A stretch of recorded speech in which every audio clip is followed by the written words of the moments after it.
bienvenidos a su programa Hablemos de Ciencia, Tecnología y Sociedad.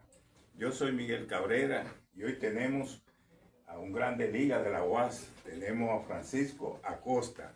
Francisco Acosta es uno de los candidatos a dirigir la universidad en el plano de decano. Aspira a ser decano de la Facultad de Humanidades. Francisco Acosta, ¿quién es Francisco Acosta? Para que el público tenga datos de quién Francisco ha hecho Acosta en la universidad. es una hechura de esta Facultad de Humanidades, mucha honra para nosotros, donde soy egresado de la Escuela de Sociología y de Filosofía, en el ámbito a nivel de licenciatura, pero también a nivel de maestría, pues tengo una maestría en metodología de la investigación, en educación superior, y un máster en filosofía por la Universidad del País Vasco. Me he desempeñado como docente desde hace cerca de 40 años, desde donde empecé la carrera académica a partir de ser monitor. De ahí en adelante, pues hasta llegar a la máxima categoría que hoy ostenta un profesor activo, que es la de profesor titular. En ese interín también me he desempeñado en diferentes funciones de carácter administrativo, como desde coordinador de cátedra, director de la Escuela de Filosofía, director de investigación, director de posgrado, que es el puesto que ocupo hoy, así como también dirigí la Escuela de Filosofía durante 2 periodos consecutivos. Tenemos también la presencia del doctor Ángel Moreta. Ángel Moreta ya es un asiduo visitante de este programa, pero él tendrá algunas palabras de apoyo y de felicitación al maestro Francisco Acosta, que ya prácticamente un candidato ganador, porque se proyecta como una de las figuras principales en cuanto al decanato de Humanidades. Bueno, yo puedo decirte que conozco muy bien a Fran por sus prendas morales y sus dotes intelectuales, por ambas cosas. Además, por su conducta humana, su carácter humano. Lo conozco bien, e inclusive fue relevo mío, me sustituyó a mí como director y en fin, se ha mantenido en esta facultad trabajando durante casi 40 años. Por lo cual es el mejor candidato, es el mejor, que no es la facultad, que no es Fran que necesita la facultad, no es Fran que necesita ese puesto, que para él no es más que un puesto, sino que es la facultad que lo necesita él y la universidad. Por tanto, yo creo que el mejor candidato que tenemos nosotros ahora mismo es Fran, no porque lo digo yo, que lo puedo decir por la experiencia que hemos tenido juntos, sino porque lo dice casi todo el mundo. Francisco Acosta, Fran, como le llaman cariñosamente, tiene toda una programación para impulsar y seguir desarrollando la Facultad de Humanidades. Él ha hecho un programa que lo va a detallar y va a explicar cuáles son sus propósitos cuando llegue a dirigir la Facultad de Humanidades. ¿Cuáles son esos propósitos? Nosotros hemos hablado siempre de que nuestras aspiraciones trascienden el concepto de candidatura, porque es una propuesta que, si bien aspira a catapultarme a alguno de los puestos clave de la universidad, como hasta ahora me ha desempeñado, la idea fundamental es el desarrollo, la ejecución de un proyecto académico y que va más allá de esa visión académica, que trasciende lo académico porque impacta en la sociedad. Y la idea de ese proyecto surge desde muy temprano en mi vida de estudiante, cuando se generó una discusión en torno a la visión renacentista que propugnaba por un renacer del ser humano, propugnaba ya desde muy temprano del surgimiento del sistema capitalista por la necesidad de un nuevo ser humano que tuviera como proyecto pues beneficiar al ser humano.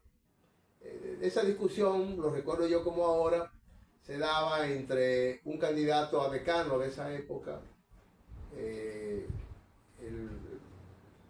que fue, bueno, después ocupó el puesto del decanato, el Artile, el loco Artile, y el profesor Amadeo Julián en ese contexto. Loco Artile, dentro de su consigna de aspirante a decano, hablaba de una facultad teorética y una propuesta de un nuevo humanismo. Entonces ahí entra la discusión, la necesidad de definir qué es un nuevo humanismo. De ahí en adelante, estamos hablando de hace más de 40 años, pues me quedó esa curiosidad y en efecto he realizado grandes lecturas al respecto y la conclusión a la que llevé es que hoy más que nunca pues se requiere de una propuesta de un nuevo humanismo, porque ese capitalismo que hace 40 años propugnaba por una visión liberal del mercado, hoy se ha asumido de una perspectiva renovada, que es el neoliberalismo.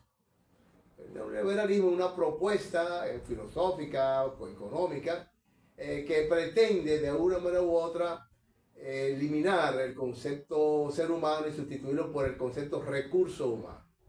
Cosificar entonces la esencia del ser humano, convirtiéndolo en un engranaje más de la máquina capitalista de producción, en donde hay una relación de costo-beneficio en todo lo que se da la dinámica del ser humano. Y entonces, pues la sociedad pasaría a ser de sociedad a un mercado. Un gran mercado donde todo se compra, todo se vende, incluyendo los recursos humanos que participan en él. De ser así, entonces, se crearía una especie de darwinismo social en donde las leyes del mercado son las que van a regir y el más fuerte va a sobrevivir en esa dinámica. Y eso sería la gran amenaza para la esencia del ser humano portador histórico de unos valores. Pues entendiendo entonces que esa dinámica la universidad debe asumirla. Debe asumir ese debate. Porque ese es un debate que impacta en la sociedad, que impacta a nivel mundial y que de una manera u otra lo podemos ver en las grandes amenazas de guerra que está impregnando. De ahí pues pensamos que desde los espacios universitarios en términos administrativos podemos catapultar, podemos promover esta propuesta, este proyecto de un nuevo humanismo. De ahí la necesidad entonces de que un programa orientado por un nuevo humanismo venga a rescatar las humanidades como un eje transversal a todas las carreras que se imparten en la universidad. Como su nombre mismo lo indica, la universidad influye e incide en lo que es una universalización del saber. Y esa universalización del saber, esa visión holística del conocimiento, solo lo puede dar las humanidades.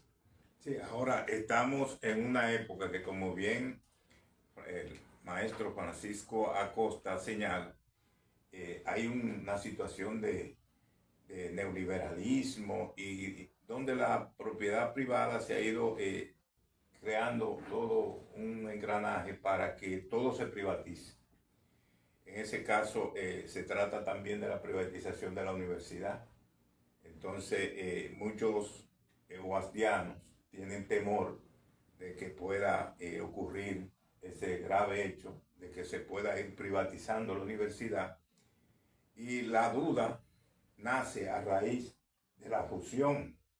Esa fusión del MESI y el MINER ha creado cierta efervescencia y también, ¿por qué no decirlo?, duda y rechazo.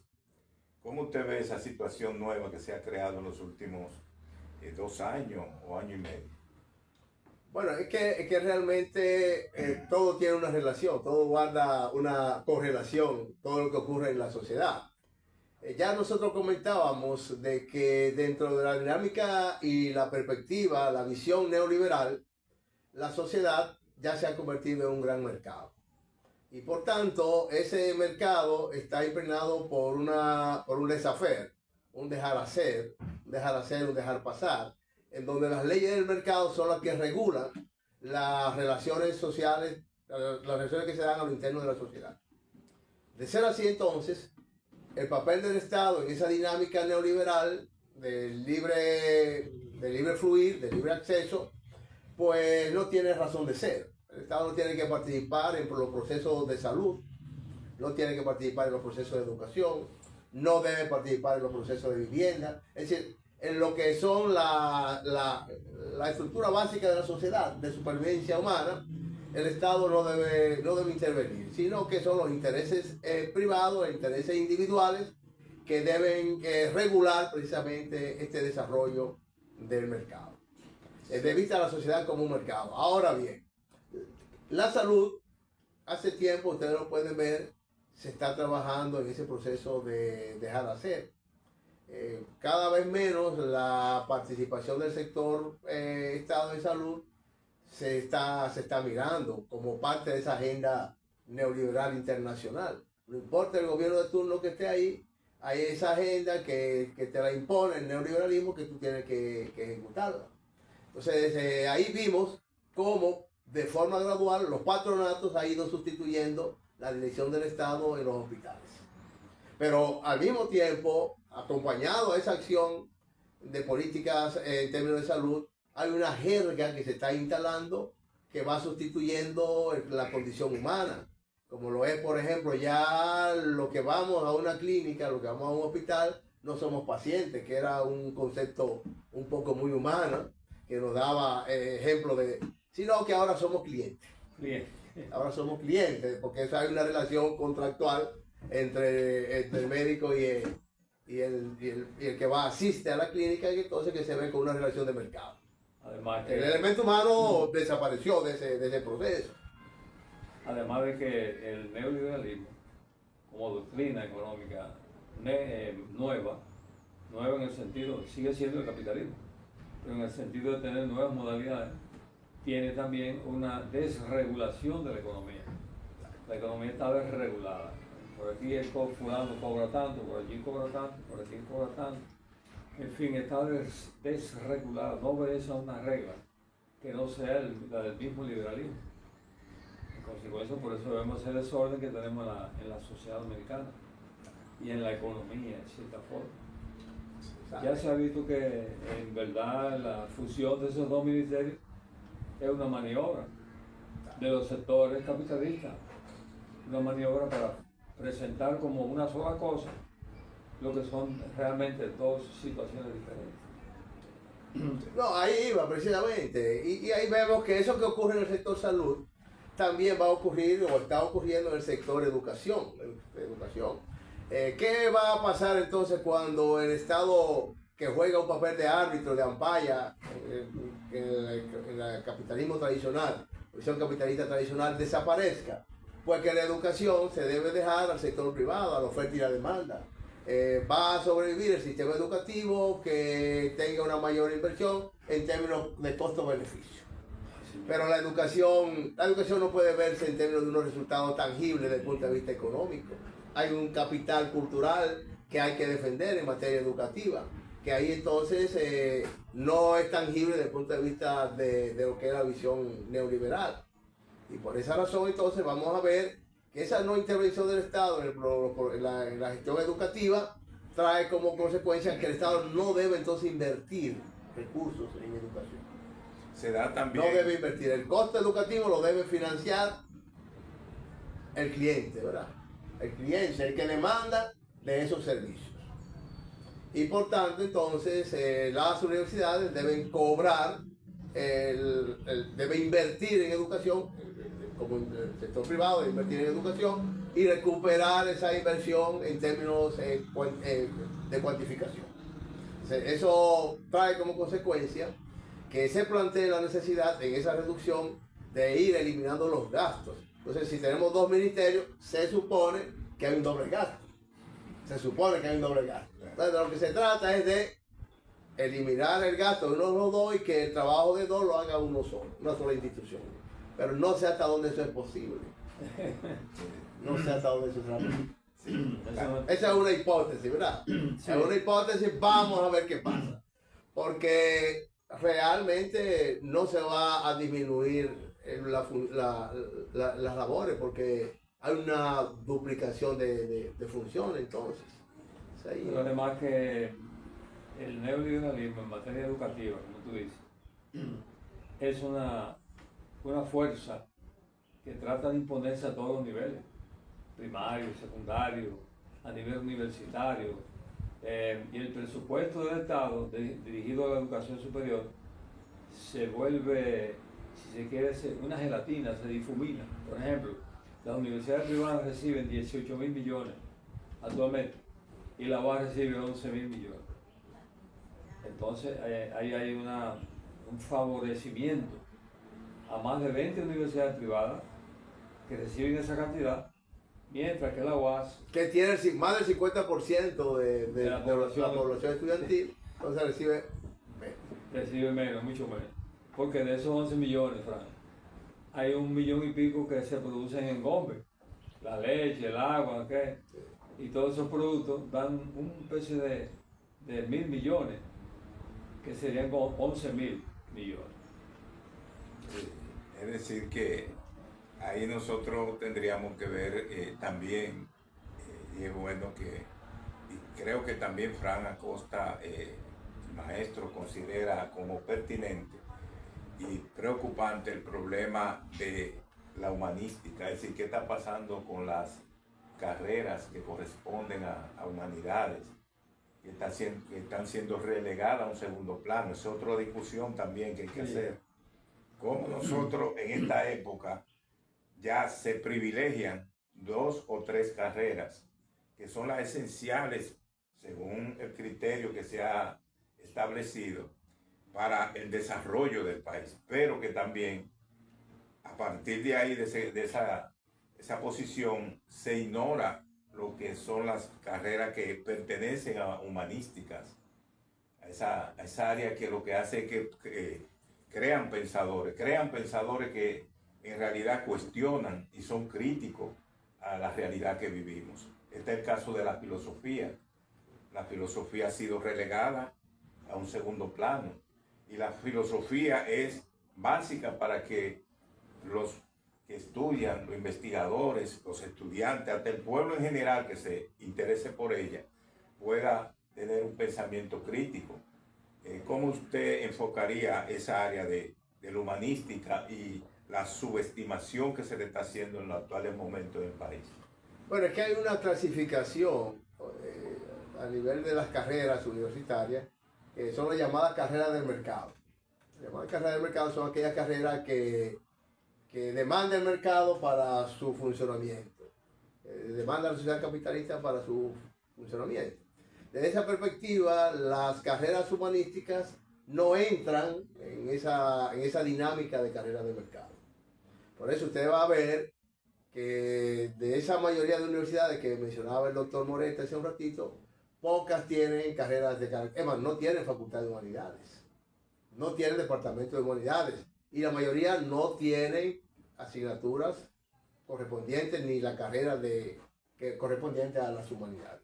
Solo la UAS es una institución que tiene carreras como filosofía, carreras como artes, carreras como teatro, carreras como cine, carreras como letras puras, ya mencionamos filosofía pura.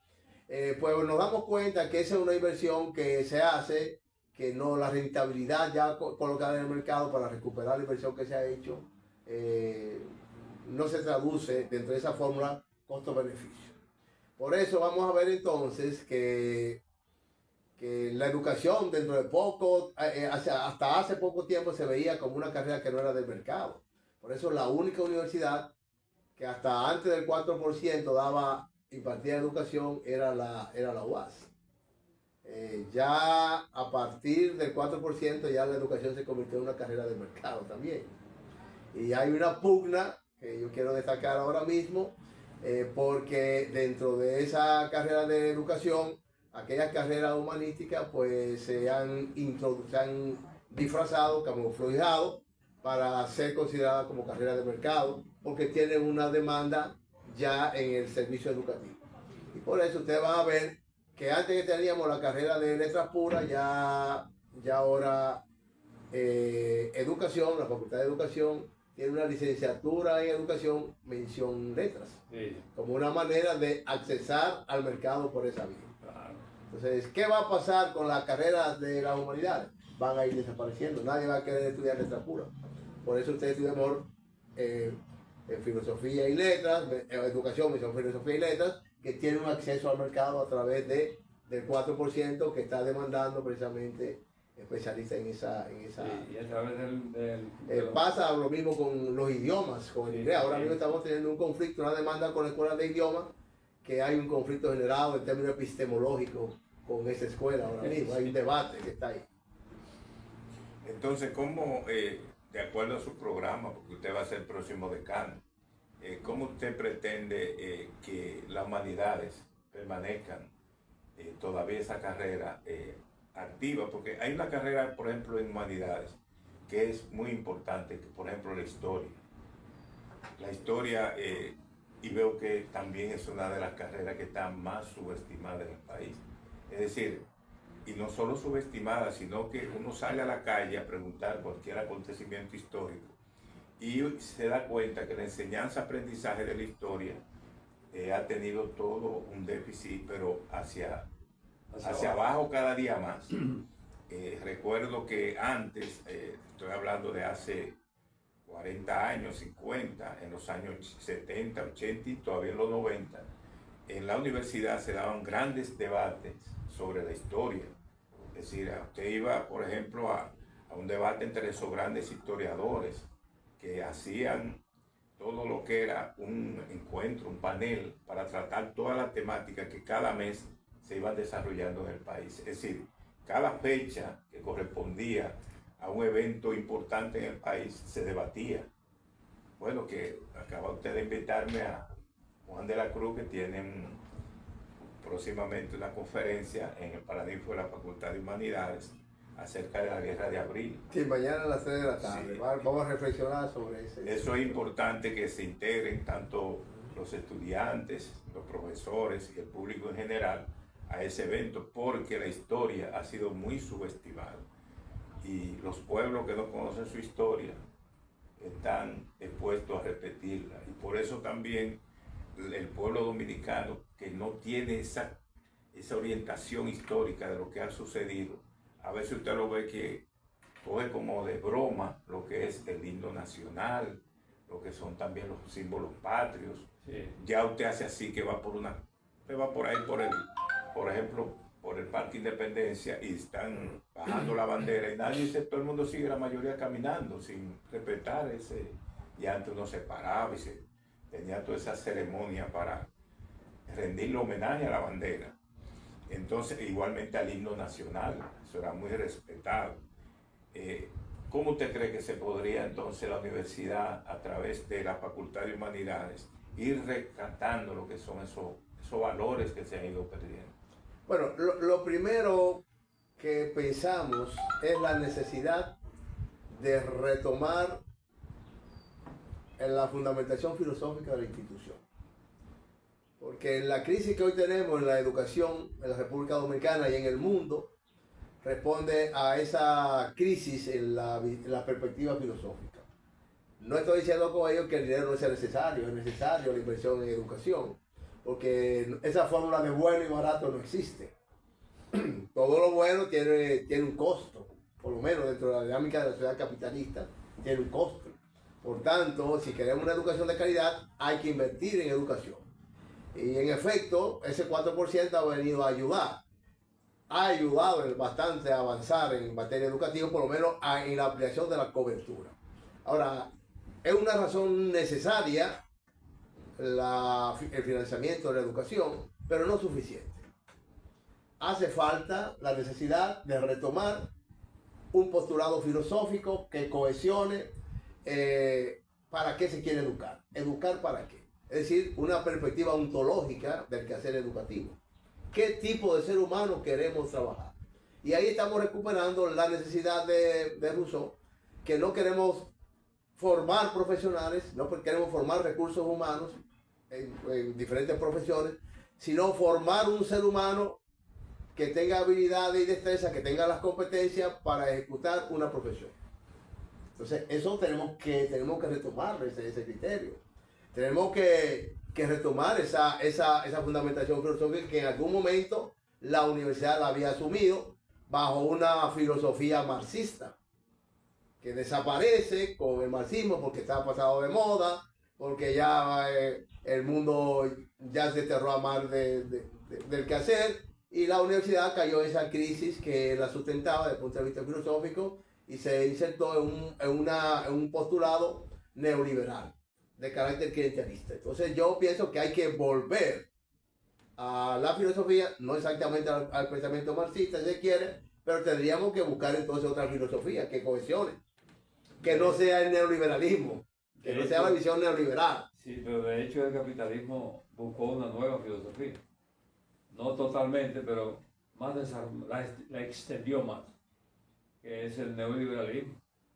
Es decir, eso que tú dijiste ahorita, que analizaste muy bien, de la libertad económica, la libertad científica, la libertad cultural, pero en el fondo no es más que un debate dirigido a producir seres humanos más superficiales, menos críticos, más individualistas, sobre más todo. individualistas. Es desmoronar la sociedad, Sí. que es lo que nos da razón de ser, la Claro. cohesión social. Y tomar como modelo la sociedad norteamericana. Ese sería el modelo por el cual deben luchar todos los dominicanos haciendo una fila buscando la visa. Todos los dominicanos hacen fila, buscan visa y prácticamente tendrían dos nacionalidades, que no legalmente, pero por lo menos en los hechos. Porque se pasan por allá 20, 30, 40 años y ya vienen en una caja de difuntos. Esa situación es... Entonces, ¿qué proponemos nosotros? La necesidad de consolidar un nuevo liderazgo en términos académicos. Es uno de los propósitos de nuestro programa de gestión, o del programa de gestión del nuevo humanismo, al cual nosotros aspiramos a encabezar. Porque esa propuesta no es individual, no es personal. No, claro. Tiene que ser producto precisamente de ese liderazgo mismo, de esos académicos que, empoderados, como se dice ahora, de esa filosofía de un nuevo humanismo, pues asuman ese liderazgo para conducir, para impulsar el desarrollo y el fortalecimiento institucional de nuestra facultad y de nuestra universidad. ¿Y tú crees Entonces, que, eso sería un primer propósito, ¿verdad? tú crees que el nuevo rector, el profesor Aljana, puede asumir esa perspectiva? Si analizamos el discurso del doctor Aljana David, nos damos cuenta que está muy cerca de esta consolidación de un nuevo liderazgo. Es un profesional de una larga data, ha ido haciendo carrera académica en términos de escalonado, ha tenido la madurez suficiente y la intelectualidad suficiente como para asumir responsabilidades. Y me parece que sí, me parece que además alrededor de él hay un equipo de hombres y mujeres que de una manera u otra pues asumen esta perspectiva, esta necesidad de transformación de nuestra academia. Por eso la consigna clave aglutina en cierta medida todos los propósitos que nosotros vamos a destacar en el nuevo humanismo.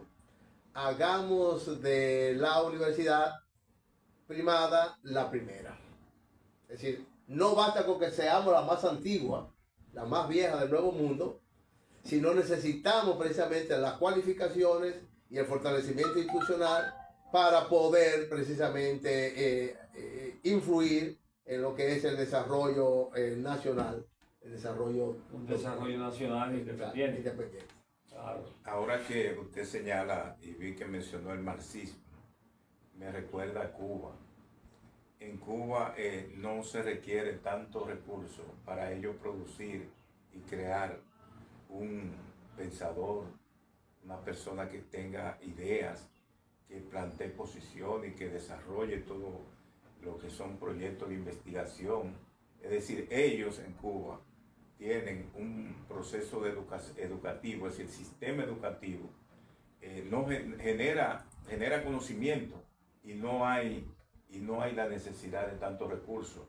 Mientras tanto, aquí, dado el sistema capitalista que usted bien señala, se nota la diferencia porque el Ministerio de Educación recibe el 4%, que son más de 200.000 millones de pesos al año, y no se ve el rendimiento que hay. Es decir, a partir del 2013, que fue que se inició la entrega del 4%, ya van a ser 13 años, la educación es decir, la educación tiene un retroceso en el plano de lo que es la asimilación, la comprensión de texto de los estudiantes. Es decir, nosotros vemos que hay un retroceso en cuanto a lo que es la educación dominicana, en cuanto al aprendizaje, la enseñanza-aprendizaje de todas las materias, y en especial las fundamentales, como es, por ejemplo, la matemática, como es el lenguaje. Es decir, la educación dominicana ha ido retrocediendo a pesar de que tiene bastantes recursos. Eso indica que el problema no es de recursos, el problema está en la voluntad política para resolver ese problema de que el estudiante se le dé una educación adecuada a los nuevos tiempos, porque los tiempos han cambiado. No tenemos la época anterior donde nosotros los tres nos educamos con herramientas que eran rutinarias y que eran rudimentarias, vamos a decir. Nosotros vivimos la época primitiva de la educación. Ahora no, ahora hay recursos más apropiados para que el estudiante pueda desarrollarse. Entonces, ¿a qué se debe que estemos en retroceso? Si hay un retroceso y estemos en una situación peor ahora que cuando no teníamos el 4%. Bueno, es que usted mencionó un ejemplo atípico, ¿verdad? Cuba, que es una sociedad que tiene una filosofía orientada hacia el ser humano diferente, ha colocado al ser humano en el centro, pero ha tenido que pagar un costo. Es decir, es una sociedad que no se ha podido insertar en la sociedad del mercado. Hay una sociedad que ha intentado prevalecer dentro de un marco, dentro de un contexto de valores. Ahora, eso tiene un costo. Hay un costo político y un costo económico que hoy todos lo conocemos. Que fue el mismo costo que tuvo que pagar Venezuela para poder echar para atrás en su proyecto social. Entonces ahí vemos que estamos nosotros dispuestos a pagar ese costo de liberarnos de esa esclavitud neoliberal. No sé. Eso no sé. Habrá que buscar una actitud, una salida intermedia. Lo vemos muy difícil porque la nueva doctrina de Trump, del presidente de Estados Unidos, la nueva doctrina es el corolario Trump, que significa plantear una ampliación, una extensión de la doctrina Monroe y llevarla a unos extremos calamitosos. Por ejemplo, arrastrar la mayor cantidad de amigos, de seguidores, de adláteres, la mayor cantidad de personas, de países, y castigar a aquellos países con la violencia en todos los casos en que se declaren rebeldes. Es una doctrina perversa porque plantea el dominio del mundo mediante la violencia y dejar fuera a aquellos que son partícipes de un proceso más amplio. En el caso de Cuba, sí, lo han tratado, como sabemos, de dejar afuera. Y en 70 años de bloqueo hay que pensar lo que eso significa. Por tanto, yo creo que nosotros debemos seguir adelante con las ideas que hemos tenido, ajustándolas, adecuándolas, y pensar en que hay un enemigo que acecha la educación dominicana, que es la privatización. La educación privada cada vez crece más con sus ampulosos tentáculos y crece más hasta aspirar e inclusive a que el Ministerio de Educación Superior se funda con el Ministerio de Educación Media. Sí. Lo que no cabe en ninguna cabeza, Frank, porque la cantidad de liceos abandonados, de solares semiconstruidos, la cantidad de proyectos vaciados que no tienen propósito. Lo tiene el MINER. El MINER tiene la mayor cantidad de solares que no han sido construidos, que han sido construidos por un pedazo. Y así se va a hacer cargo del MESI. El MINER se va a hacer cargo del MESI. No puede. Pero la iniciativa privada. Bueno, que dicho sea de paso, esa política de construcción no le corresponde al MINER, porque eso debería ser obras públicas. Exacto. Es decir, estamos dilapidando lo que es el 4%, pero el 4% debería estar orientado hacia la formación de las personas que van a contribuir en la enseñanza, en el proceso de enseñanza-aprendizaje, que son los profesores. Sí, evidentemente. Entonces, dejarle eso de construcción a obras públicas. A obra pública. Hay un Yo elemento- nunca he entendido esa parte, ¿verdad? Ni yo tampoco. Hay una parte muy importante que podemos y hay que tratarla, no podemos dejar esta oportunidad con el maestro Francisco Acosta y el problema del posgrado. Francisco Acosta es director del posgrado de la Facultad de Humanidades. Entonces, ¿cómo va esa parte importante de la universidad? Es decir, los posgrados. ¿Qué es lo que pasa? ¿Qué es lo que hay? ¿Cuáles son sus dificultades? ¿Por qué hay quejas en cuanto a los posgrados? Hoy en día, la cara visible de las instituciones de educación superior es el posgrado. ¿Por qué? Porque aunque si bien es cierto que el mercado puede demandar de un título de licenciado para insertar a un ser humano en el mercado laboral, si va una persona con una maestría o un doctorado, con ese currículo va a ser preferido frente al licenciado. Es decir, hay una demanda del mercado por la titulación del posgrado, entiéndase, maestría y doctorado. De hecho, para usted dar clase en una universidad, ya es imprescindible tener una maestría. No hay manera de que usted, si no tiene maestría, dé clase. Y ya poco a poco tendríamos como requisito el doctorado. Si usted no tiene un doctorado, no va a dar clase en una universidad. De manera que hay que fortalecer el posgrado. Y de hecho, en la práctica, en el tiempo que tenemos aquí al frente del posgrado, que ya va por 8 años, porque ya vamos a tener 2 periodos, aunque no consecutivos, pero son 2 periodos, hemos de una manera u otra creado programas relacionados precisamente con el desarrollo de doctorados, de maestría, como es el caso, por ejemplo, del doctorado en filosofía, que lo propusimos en un principio en un contexto donde no había doctorado en la universidad, en coordinación con la Universidad del País Vasco. Y ya hay varias cohortes de ese doctorado y casi el 80%, 90% de los profesores de la Escuela de Filosofía, por ejemplo, tienen la titulación de doctores. De manera que eso es un indicador precisamente de calidad.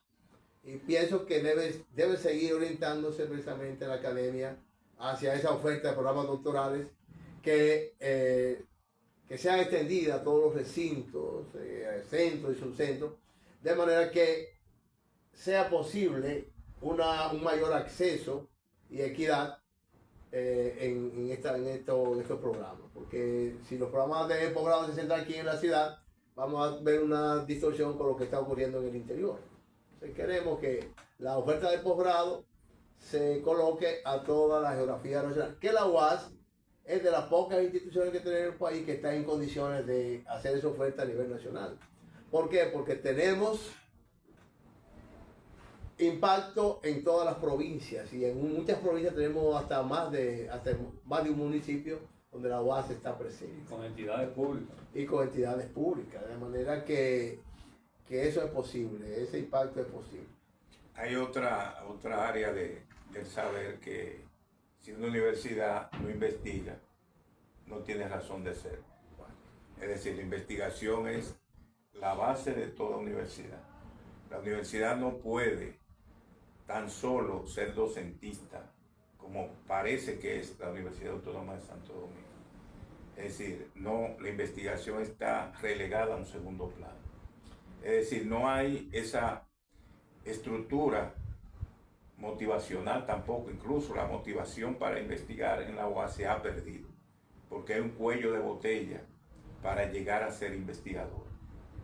Y lo digo porque yo fui investigador en 2007-2009, profesor investigador aquí en la UAS, y veía que era más fácil usted desarrollar una investigación en ese tiempo. Pero ahora ha sido todo lo contrario. Para usted lograr una investigación hay que seguir unos trámites burocráticos que son demasiado difíciles, y que al contrario lo que hacen, en lugar de motivar al profesor o al investigador, lo que hace es que lo desmotivan, porque no le permiten participar como de una manera activa, y además de eso se pierde todo el interés por el proceso tan largo que implica someter un proyecto de investigación. Entonces, como usted va a ser decano de la Facultad de Humanidades, ¿cómo usted opina que se puede enfrentar esas dificultades? Ese burocratismo que hay, que se implantó con la modificación que se hizo al reglamento de investigación científica de la UAS, cuando Mauro Canario era el vicerrector de investigación y posgrado. Yo recuerdo que fue que introdujo todas esas modificaciones.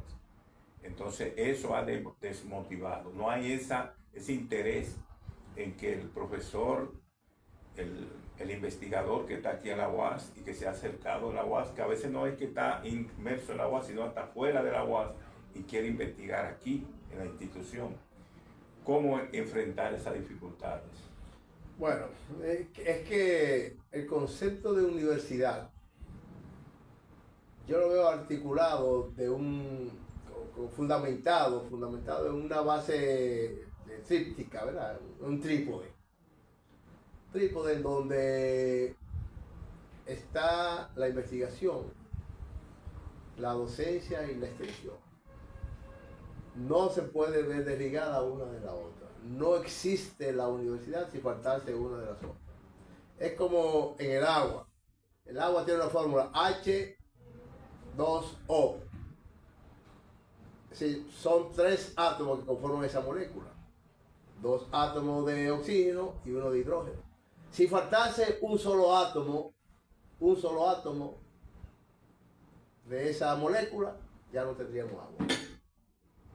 Oye, no tendríamos agua. Podríamos tener agua pesada si tenemos uno de más, o otra agua evaporada si tendríamos uno de menos. Podríamos tener un gas cualquiera, o otra sustancia cualquiera, pero no tendríamos agua. Para que el agua sea agua, tiene que tener exactamente esa fórmula. H2O. Aquí se ha dicho que los colmados y toda esa agua que se vende así, en botellitas, en cosas, no tiene oxígeno. Sí, no, entonces... Un médico, director de una clínica, me dijo a mí, es que no tiene oxígeno.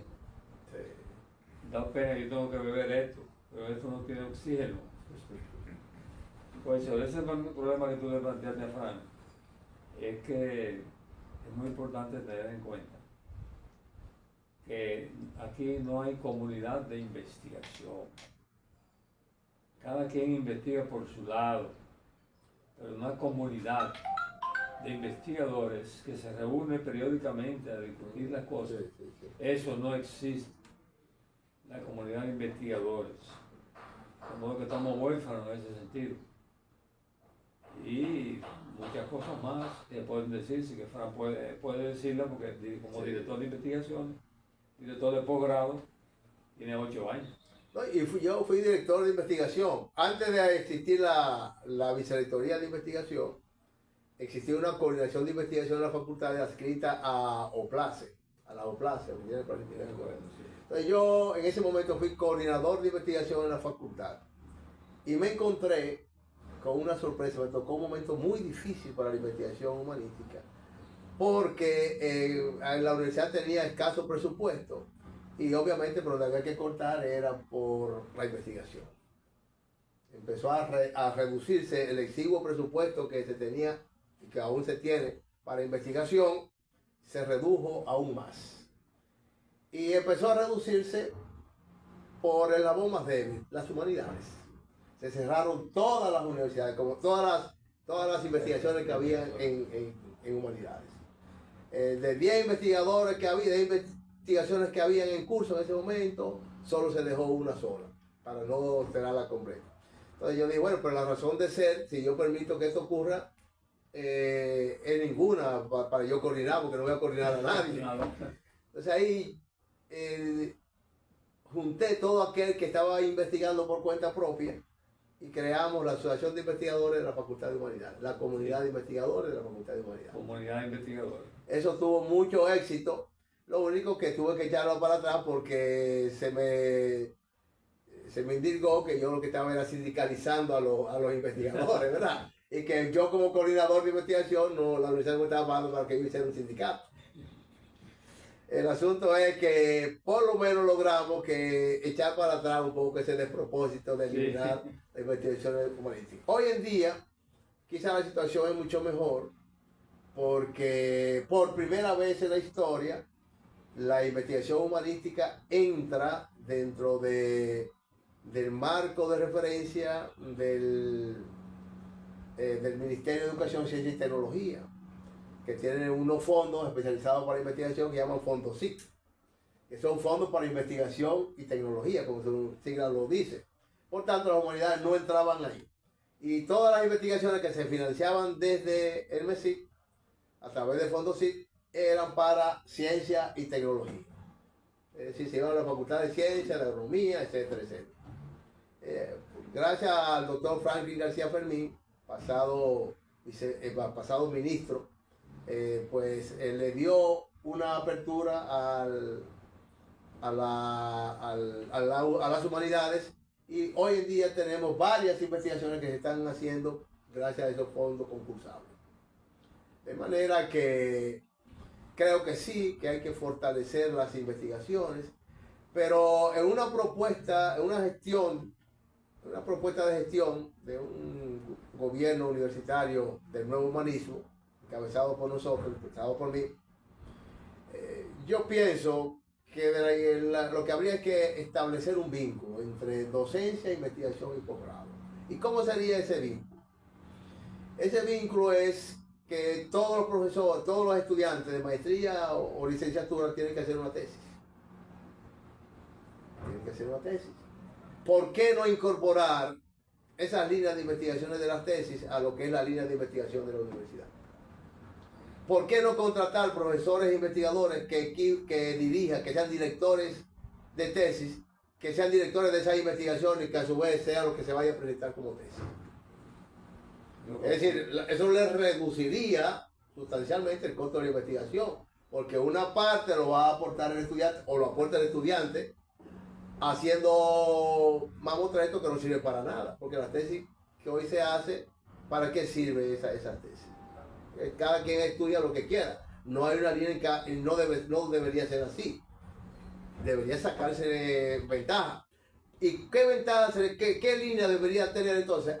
Bueno, la que demanda la sociedad, ahí entra la extensión. Sí, claro. El vínculo de la universidad con la comunidad, digamos la comunidad de campesinos, de productores de uva de Neiva, por ejemplo. Hay una comunidad de productores de uva de Neiva, tenemos un centro uva Neiva allá, y por qué no entonces diseñamos una línea de investigación orientada a apoyar esos viticultores. ¿Y por qué los estudiantes de agronomía no tienen que desarrollar tesis orientadas hacia allá? O sea, hacia el proceso de desalinización del Valle de Neiva, por ejemplo. Sí, ¿Y por qué entonces no hay una carrera ahí en Neiva que sea una carrera de licenciado en viticultura?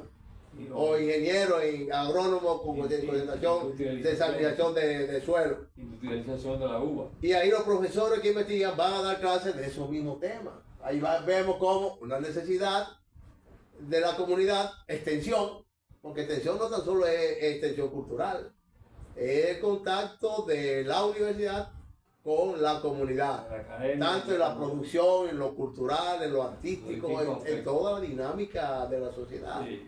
Entonces yo veo que no hay por qué hacer separado la docencia y la investigación en extensión.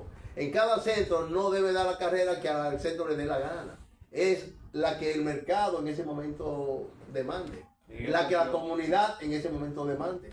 Miguel planteó ahorita un problema, que las dificultades y las trabas burocráticas son inmensas. El investigador no encuentra una carrera de investigador, encuentra una carrera docente, pero no existe la carrera de investigador, existe la carrera de profesor. Aquí hay profesores que tienen 20 y 30 años, pero buscan un investigador que tenga 20 años. Ni siquiera Eugenio de Jesús Marcano, el investigador más profundo, más ecuánime que tuvo la universidad, Sí, que el museo lleva su nombre, el Museo de Historia Natural. sí, claro. Entonces, es que no existe la carrera de investigador. La universidad, por razones económicas, no ha podido crear la carrera de investigador y mucho menos ha podido alimentar la comunidad científica. Sí, claro. Ahí es que está el problema. Hay que Sí, llevar sí, grandes sí, experiencias. claro. Las grandes dificultades que se han generado. Entonces, yo pienso que podríamos abaratar los costos de la investigación con esa triple articulación, docencia, investigación y extensión. Ahí está. Es decir, Sí. cómo investigar, pero no investigar lo que yo quiero investigar lo que la comunidad demande. Exacto. Yo tengo ejemplos muy concretos de Sudamérica, de Centroamérica sobre todo, que hay universidades que financian la investigación vendiéndole esa propuesta de investigación a los productores, a los empresarios, a los industriales de esa zona. Exacto. En lugar de contratar a un experto internacional que vaya a hacer qué sé yo, una plaga en el cultivo, que sea la universidad que lo investigue. Claro. Y el empresario le va a pagar a la universidad por esa investigación. E involucrar entonces el financiamiento a la comunidad, que lo va a pagar, porque el conocimiento es el producto más costoso después que el petróleo. Y yo diría que hasta más que el petróleo. Porque el petróleo mismo se consigue con el conocimiento. Así Claro. es. Entonces, pues el conocimiento no se regala. El conocimiento, ahora lo que hay que ver es la funcionabilidad de ese conocimiento. Bueno, ha sido un momento muy importante y agradable conversar con el maestro Francisco Acosta y el doctor Ángel Moreta, que nos ha acompañado en todo este recorrer de todo lo que ha sido la universidad y la proyección que el maestro tiene como candidato a decano. Sin embargo, unas palabras finales para ver cuáles son los planteamientos ya concretos y nacientes. Bueno, como planteamiento, mira, yo sé que este programa lo ven muchos académicos y si no lo van a ver, lo vamos a hacer que lo vean, ¿verdad? Lo vamos a motivar para que lo vean. Es que el próximo 17 de junio se va a celebrar una fiesta de la democracia en la Universidad Autónoma de Santo Domingo, en donde van a participar diferentes candidatos con diferentes propuestas que seleccionen la mejor, que revise sobre todo la del movimiento académico Nuevo Humanismo, que propugna por nuestra candidatura a la Facultad de Humanidades y que nos apoye en todos estos proyectos que nosotros tenemos. Muchas gracias. Bueno, será hasta la próxima y agradeciendo también la presencia del doctor Ángel Moreta. Será hasta el próximo sábado con Hablemos de Ciencia, Tecnología y Sociedad. Muchas gracias.